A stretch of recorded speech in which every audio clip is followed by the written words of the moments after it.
Et moi, c'est vraiment Octobre Rose qui m'a sauvé la vie. Parce qu'en 2019, quand je faisais une sensibilisation sur Octobre Rose, moi-même, je me suis interrogée, je me suis posé la question, quand est-ce que moi-même, je me suis autopalpée? Donc, suite à ça, je suis directement passée à l'action et j'ai découvert ma boule.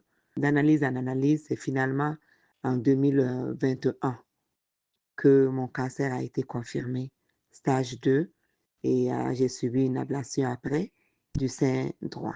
Bon, je me suis sentie zen, hein, parce que moi, j'ai eu la chance de voir beaucoup d'histoires positives de survivantes. C'est vrai que les histoires que nous rencontrons souvent, que nous entendons souvent, malheureusement, c'est des histoires vaincues, celles qui ont perdu face à la maladie. Nous prions pour le repos de leur âme. Donc, parce que moi, je savais que beaucoup de femmes ont survécu. Donc, je me suis dit, si elles ont survécu, moi aussi, je peux survivre. Ça a été vraiment zen. J'ai toujours eu confiance et je ne me suis jamais vue euh, abattue par la maladie, diminuée par la maladie. Bon, moi, j'ai toujours décidé qu'il fallait que je partage mon histoire. Ma première réaction face à mon diagnostic était une réaction de confiance. Et cette confiance-là, elle n'est pas tombée du ciel. C'est parce qu'il y a des femmes comme la présidente de l'Association des combattants du cancer qui a, avec toutes les survivantes que je côtoyais depuis 2017, 2018, 2019.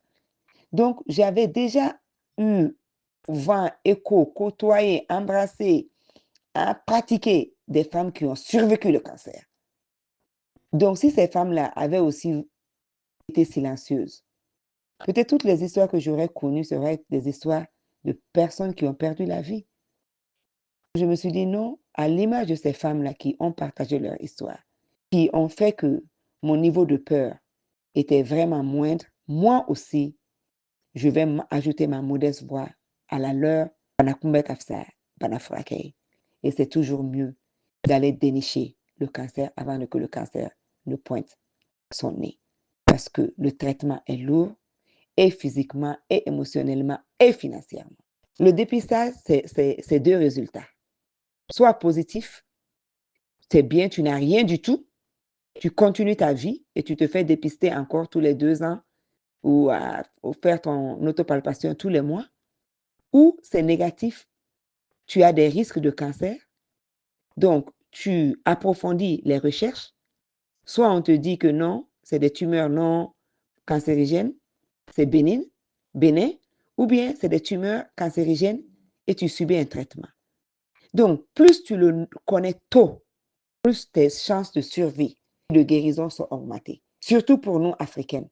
Parce que nous savons que le plateau technique, le nombre de oncologues, de docteurs qui traitent le cancer, cancérologues, c'est très peu par rapport au nombre de malades. Si les taux de survie du cancer de sein sont de 80% dans les pays développés et taux de mortalité de 20%, chez nous, c'est le contraire. C'est les taux de survie qui sont de 20% et les taux de mortalité sont de 80%. Ce n'est pas bon. En tout cas, plus de la moitié de personnes diagnostiquées au Mali meurent de cancer.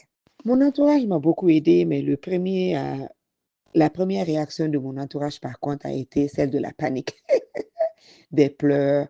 Parce que malheureusement, les gens, le tabou autour de la maladie fait que beaucoup, leur première réaction, leur première connaissance, première image du cancer, c'est la mort.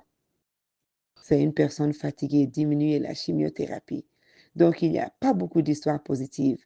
C'est pour cela que nous devons vraiment redoubler d'efforts avec ces sensibilisations, partager les histoires de beaucoup de personnes, femmes, hommes, qui ont survécu, qui ont vaincu le cancer, pour qu'on puisse diminuer le niveau de peur.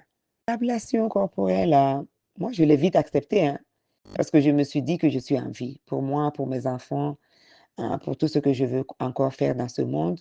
Donc, l'ablation, je me suis acceptée. Je n'étais pas mariée. Donc, c'était peut-être encore plus facile parce que je n'avais pas affronté le regard d'un conjoint.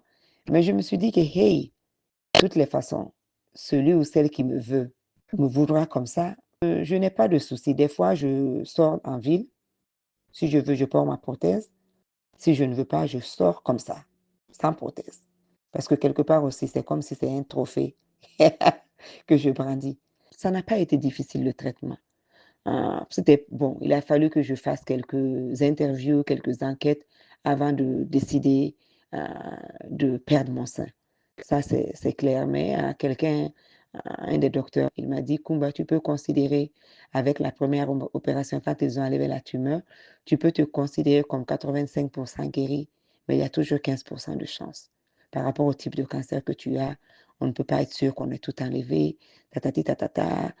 Donc, si perdre ton sein, ça va te donner 100% de chance d'être guéri.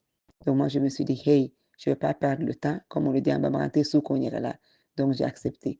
J'ai vraiment pas eu de décision difficile. Et Dieu merci, suite à mon ablation, avec l'avis des docteurs, il a été décidé que je n'avais pas besoin de faire de chimio. Pour moi, mon cancer, ça a été l'ablation. Et puis maintenant, je suis sous traitement hormonal, anti-hormonal. Donc, je remercie le Seigneur parce que je me suis dit, entre le sein et la vie, j'ai choisi la vie.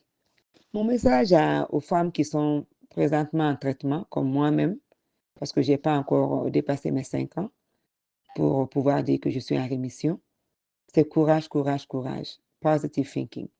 De ne pas penser que nous avons une sentence de mort. D'abord, on n'est même pas malade. Beaucoup sont en traitement, mais ne sont pas malades. C'est vrai que les traitements sont assez lourds, mais beaucoup n'ont pas encore développé la maladie. Et je souhaite qu'elles ne vont jamais développer la maladie, parce que le cancer, ce n'est pas quelque chose de joli. Le mot de la fin, c'est peut-être lancer un appel à nos frères, nos papas, nos époux, à nos concitoyens masculins qui nous accompagnent dans cette lutte contre le cancer du sein. C'est vrai que les hommes peuvent aussi avoir le cancer du sein, mais ce n'est que 1%. Mais dans nos pays, en général, on parle de 2%. Donc, mais nous savons que les hommes sont les chefs de famille. En général, la femme vit aux dépens du mari. Donc, de nous accompagner, particulièrement en ce mois d'octobre, de donner les prix de taxi, d'accompagner, de soutenir les femmes afin qu'elles aillent se faire dépister. Pour toutes celles aussi qui vont malheureusement être dépistées avec un statut un peu risqué, cancer, que les hommes soient là pour nous accompagner, nous soutenir moralement, physiquement, financièrement, émotionnellement. Les dépistages en ce mois d'octobre rose.